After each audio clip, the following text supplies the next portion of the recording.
ये मैं कह रहा हूं कि विज्ञान और धर्म जिस दिन ये दोनों एक साथ हो जाएंगे, जिस दिन ये दो पहिए हैं इस संसार की सृष्टि के, धर्म और विज्ञान, एक आगे का पहिया है तो एक पीछे का है, बिना दोनों के गाड़ी नहीं चल पाएगी।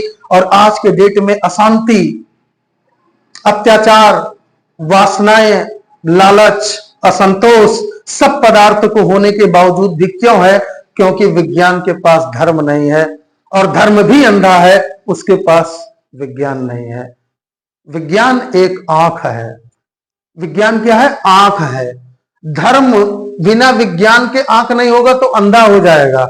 लेकिन धर्म क्या है? मैंने विज्ञान को तो आंख बता दिया कि भैया ये आंख है, ये आई है आपकी, ये क्या है? आंख है, इससे तुम देख पाओगे।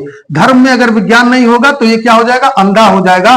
तो यानी अंधविश्वास, इसीलिए इसको कहने लगते हैं। समझ में आई बात? अब ध्यान से सुनना। अगर धर्म फिर क्या है? तो धर्म वो देख पाने वाली आंख को देखने की क्षमता, कैपेसिटी है। ये आंख देखी तभी पाएगी। आंख तो तुम्हारे पास है, लेकिन ये देखेगी कैसे? जब उसमें एनर्जी होगी, कैपेसिटी होगी। तो धर्म एनर्जी का काम करता है। इसलिए विज्ञान भी अंधा है बिना धर्म के, क्योंकि आंख तो तुम्हारे पास है लेकिन ऊर्जा ही नहीं है। लाइट तो तुमने ले ली है, बना ली, लेकिन बैटरी ही नहीं है। बिना बैटरी के लाइट चलेगा और बिना लाइट के बैटरी भी बेकार है। तो कुल मिलाकर के भारत देश गुलाम क्यों हुआ? क्योंकि धर्म तो बहुत था, बैटरी कैपेसिटी तो मेरे पास बहुत थी, लेकिन मेरे पास आंख ही नहीं थी। हम देखते कैसे? धर्म, इस भारत इसलिए 250 साल 300 साल गुलाम रहा, क्योंकि भारत के पास धर्म तो था लेकिन विज्ञान नहीं था। विज्ञान की भी जरूरत है। धर्म के साथ विज्ञान जुड़ जाए तब भारत विश्व गुरु था। और ये टाइम था कि धर्म, और आज पश्चिम वाले पूरा विज्ञान लिए बैठे हैं। भारत विश्व गुरु बन सकता है क्योंकि यहां धर्म पहले से है, विज्ञान अब आ रहा है। विज्ञान भले पीछे आ रहा है लेकिन आ रहा है। लेकिन दोनों कॉम्बाइंड हो जाए। आज के भी देखो, आज के भी साधु महात्मा विज्ञान को मानने को तैयार नहीं। विज्ञान का लाभ तो ले रहे हैं लेकिन अपने धर्म में, जैसे बाबा बागेश्वर का ही मैं लाइव रिकॉर्डिंग नाम ले रहा हूं। बाबा बागेश्वर बैठ करके बताते हैं और कहते हैं हनुमान जी की कृपा से बता रहा हूं। बता कहते हैं, कौन कह रहे हैं कि ये कौन बता रहा है मुझको? बाबा बागेश्वर कहते हैं कि नहीं कहते हैं? आप लोग भी देख लीजिएगा, वो कहते हैं ये जानकारी मुझे हनुमान जी देते हैं। अब जरा अंधविश्वास ही इसको मैं मानता हूं। क्यों कह दो सर जी अंधविश्वास क्यों है? अरे इसलिए अंधविश्वास है मेरे मित्रों, क्योंकि बाबा तुलसी जी ने साफ साफ लिखा है कि हनुमान जी जिंदगी भर एक काम किए, केवल राम के अलावा किसी को देखे ही नहीं। वो इसके लिए प्रमाण भी दिया है। एक बार रावण ने हीरे और मोती जड़ित माला, हनुमान जी जब भगवान राम जीत करके आए अयोध्या, लंका को फूंक करके जीत करके, तो साथ में विभीषण जी भी आए थे। तो विभीषण जी ने एक माला रावण के पास थी, हीरे जड़ित माला, बहुत गजब की थी। उस माला को सोचा कि सबसे प्रिय हनुमान जी हैं, भाई इन्होंने इस युद्ध को जीतने में बड़ी मेहनत की है, तो ये माला के वास्तविक उत्तराधिकारी यही हैं। उस माला को हनुमान जी को दे दिया। अब हनुमान जी भैया उस माला को देखें, उसकी एक मोती निकाले, उसको अंगुलिया से, महाबली तो थी, अंगुली से दाबा, पट से फूटा, उसका और टुकड़ा किया और एक एक पार्टिकल उसको तोड़े जा रहे थे। अब विभीषण को आ गया गुस्सा। विभीषण ने देखा कि यार इतनी कीमती माला मैंने इस बंदर को दे दिया, जात का बंदर है तो बंदर, ये तो उसको तोड़े फेंक रहा है। तब विभीषण ने कहा कि हनुमान जी आप बहुत गलत काम कर रहे हो, आपको इसकी मूल्य ही नहीं पता है, आप तो इसको तोड़ रहे हो। हनुमान जी ने कहा, अरे विभीषण महाजय, हे दशकंधर, हे लंकापति, दशकंधर तो नहीं कहा, लंकापति कहा, हे लंकापति, मैं तुम्हें क्या बताऊं, तुम कह रहे हो कि इसका मूल्य है और ये तो मुझे मूल्यहीन दिख रहा है, क्योंकि मेरे जीवन में एक ही चीज का मूल्य है, श्री राम, और इसमें श्री राम की छवि नहीं दिख रही है, इसलिए मैं इसको तोड़ फोड़ रहा हूं। और क्रोध में आ गई इसी बात को और बोले, 2 कौड़ी की माला मुझे देता है लंकापति, जिसमें मेरे प्रभु आराध्य श्री राम ही नहीं है, इसकी कोई वैल्यू नहीं है, मेरे जीवन में ऐसी चीजों को मैं नकार देता हूं।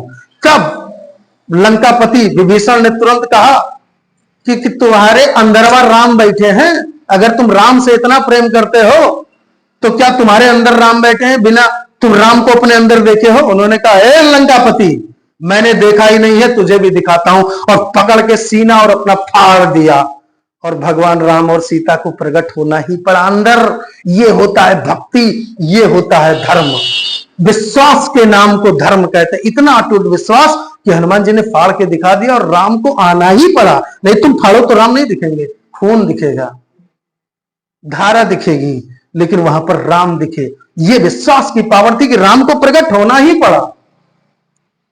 तो जिस हनुमान जी ने अपने जीवन में किसी भी चीज का राम भगवान के अलावा कोई मूल्य नहीं समझा, वो हनुमान जी को आज बागेश्वर धाम बाबा ड्यूटी लगा रहे हैं कि तुम जाओ सबके घर पर पता करो कि इनके अम्मक नाम क्या था, इनके बप्पक नाम क्या था, इनके भैयक नाम क्या था और इनकी समस्या क्या थी। हनुमान जी गदा लिए केवल आजकल पूरे भारत में इलाका भर में यही ढूंढ रहे हैं कि हो भैया शुभम तुम्हें समस्या क्या है, तुम्हारे बप्पा अम्मक नाम क्या है, और ये आकर के बागेश्वर बाबा जी को बता रहे हैं। ये है तो ये अंधविश्वास है भाई। ऐसे धर्म को मैं नकारता हूं जिसमें विज्ञान शामिल ना हो। अगर थोड़ी सी भी आइडियोलॉजी है, थोड़ी भी सी भी तर्कशास्त्र है बागेश्वर महाराज के अंदर, तो उन्हें समझना चाहिए कि हनुमान जी के नाम को तो बदनाम ना करें। ऐसे पवित्र नाम को वो जानते क्या है। जब कुर्सियां बैठते हैं तो उनका अहंकार जरा देखा है। वो कहते हैं पूरे भारत को मैं सनातन बना दूंगा, पूरे भारत को मैं एक बना दूंगा, एक ही धर्म में ले आऊंगा। अरे यार तुम क्या बात करते हो।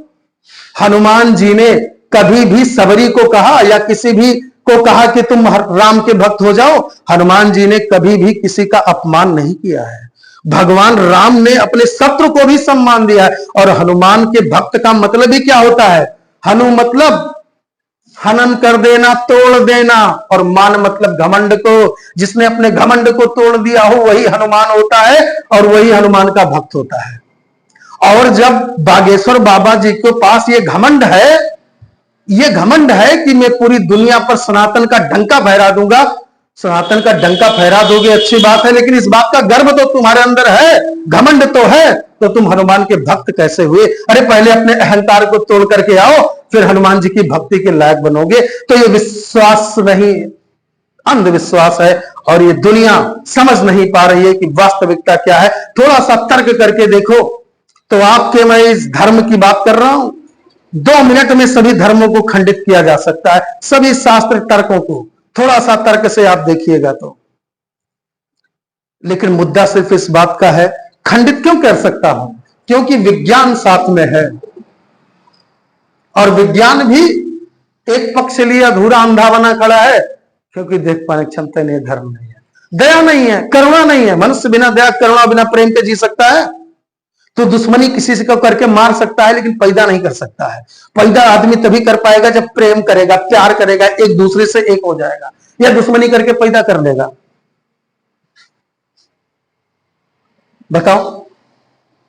विज्ञान ये कहेगा कि नहीं नहीं तुम, वो तो रूल है, तुमने ये किया, एक दूसरे का वीर यौन में पहुंचा, वो जन्म हो गया। लेकिन विज्ञान ये नहीं जानता, अंधा विज्ञान, धर्म के बाद की अगर आप चाहते हो कि आपका बेटा बहुत ही योग्य हो, बहुत ही इंटेलिजेंट हो, तो धर्म उसके लिए बता रहा है कि आपको बहुत सात्विक, बहुत साधारण, बहुत अच्छे विचारों के साथ अपने साथी के पास जाना चाहिए।